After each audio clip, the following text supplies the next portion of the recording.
जब से ट्रिपल तलाक को बैन किया गया है, जब से ट्रिपल तलाक को अपराध बनाया गया है, तब से जो मुस्लिम हस्बैंड्स हैं, तो बहुत सारे लोगों का ये सवाल है कि अब अगर उनको अपनी वाइफ को तलाक देना है तो फिर वो कैसे देंगे।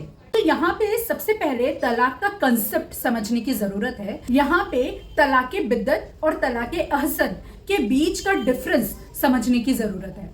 इंडिया में तलाक़े बिद्दत को बैन किया गया है। तलाक़े बिद्दत का मतलब होता है कि एक ही वक्त पर 3 बार तलाक देना। अगर मुस्लिम हस्बैंड अपनी वाइफ को एक वक्त पर 3 बार तलाक प्रोनाउंस करता है तो उससे बोला जाता है तलाक़े बिद्दत, और तलाक़े बिद्दत को बैन किया गया है। और जो दूसरा है वो है तलाक़े अहसन।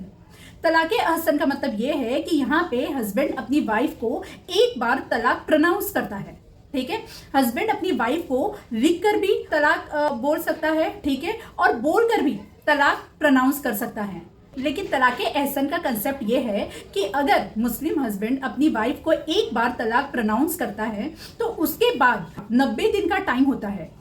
तो यहाँ पे हस्बैंड और वाइफ के पास 90 दिन का टाइम होता है रिकंसिलिएशन का, समझौते का, रुजू करने का।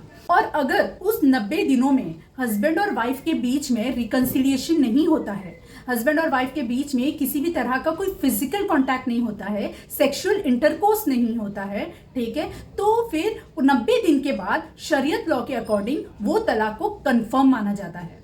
बहुत सारों का ये भी सवाल है कि तलाक़े बिद्दत को बैन किया गया है। अगर कोई मुस्लिम हस्बैंड अपनी वाइफ को एक वक्त पर 3 बार तलाक बोलता है तो ये कानूनी अपराध है और जो वाइफ है वो हस्बैंड के ऊपर FIR कर सकती है। लेकिन क्या अगर जो हस्बैंड है वो अपनी वाइफ को तलाक़े एहसन देता है तो भी क्या वाइफ हस्बैंड के ऊपर FIR कर सकती है? क्या तलाक़े एहसन भी एक अपराध है? तो इन सारे सवालों के जवाब बॉम्बे हाईकोर्ट ने अपने एक रीसेंट जजमेंट में दिया है, ठीक है। ये केस का नाम है Tanveer Ahmed versus state of Maharashtra.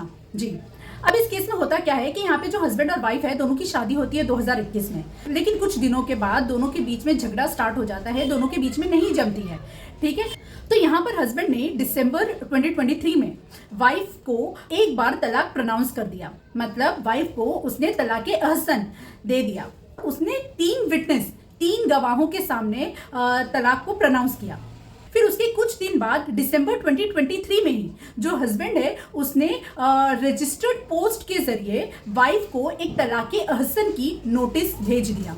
उसके बाद 90 दिन गुजर जाते हैं, ठीक है, लेकिन इन 90 दिनों में हस्बैंड और वाइफ के बीच में किसी भी तरह का कोई रिकंसिलिएशन नहीं हुआ, ठीक है, कोई फिजिकल इंटरकोर्स नहीं हुआ, रुजू नहीं हुआ, समझौता नहीं हुआ और 90 दिन ऐसे ही गुजर जाते हैं। अब 90 दिन जैसे ही गुजरते हैं, ठीक है, तो शरीयत लॉ के अकॉर्डिंग तलाक कंफर्म हो गया।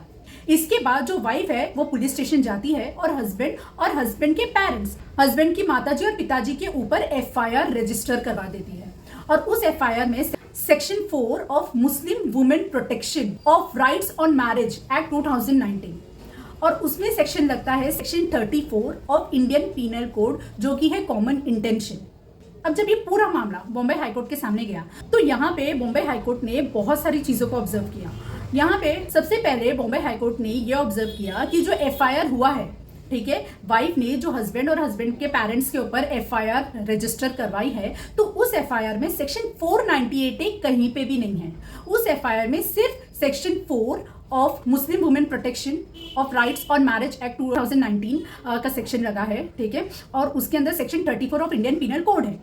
तो यहाँ पे हाईकोर्ट ने ऑब्जर्व किया कि यहाँ पे कहीं पे भी सेक्शन 498A नहीं है, ठीक है। यहाँ पे बॉम्बे हाईकोर्ट ने 2019 के एक्ट का सेक्शन 3, सेक्शन 4 को रीड किया, ठीक है, और यहाँ पे स्पेसिफिकली सेक्शन 2C में बोला गया है कि तलाक मीन्स तलाक़े बिद्दत, ठीक है। यहाँ पे हाईकोर्ट ने ऑब्जर्व किया कि जो हस्बैंड है, हस्बैंड ने अपनी वाइफ को तलाक़े बिद्दत नहीं दिया है, मतलब हस्बैंड ने अपनी वाइफ को एक ही वक्त पर 3 बार तलाक नहीं बोला है, ठीक है। हस्बैंड ने प्रॉपर तरीके से तलाक़े एहसन दिया है और तलाक़े एहसन वैलिड है, ये वैलिड फॉर्म ऑफ तलाक है। जी, यहाँ पे हाईकोर्ट ने नोटिस किया कि जब हस्बैंड ने रजिस्टर्ड पोस्ट के जरिए वाइफ को तलाक़े एहसन का नोटिस भेजा, ठीक है, उसके बाद 90 दिनों का वक्त होता है हस्बैंड और वाइफ के बीच में रिकंसिलिएशन करने का, रुजू करने का, जो कि इन 90 दिनों में ये नहीं हो पाया हस्बैंड और वाइफ के बीच में।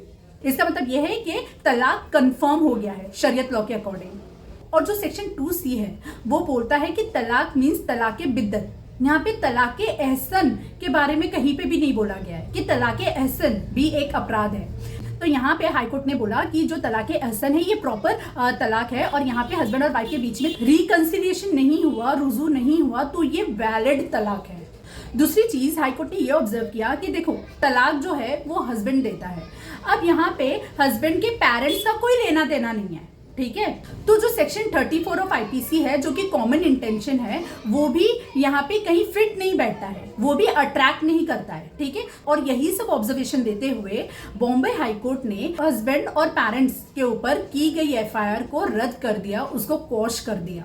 बहुत बार क्या होता है कि वाइफ चली जाती है पुलिस स्टेशन और वाइफ पुलिस को बताती है कि उसके हस्बैंड ने उसको तलाक दे दिया, लेकिन यहाँ पे कभी कभार क्या होता है कि पुलिस को भी प्रॉपर नॉलेज नहीं होती है, ठीक है, या फिर हो सकता है कि पुलिस कंप्लेनेंट को बहुत ज्यादा फेवर कर देती है। तो ये सारी चीजों की वजह से पुलिस एफआईआर ले भी लेती है, ठीक है।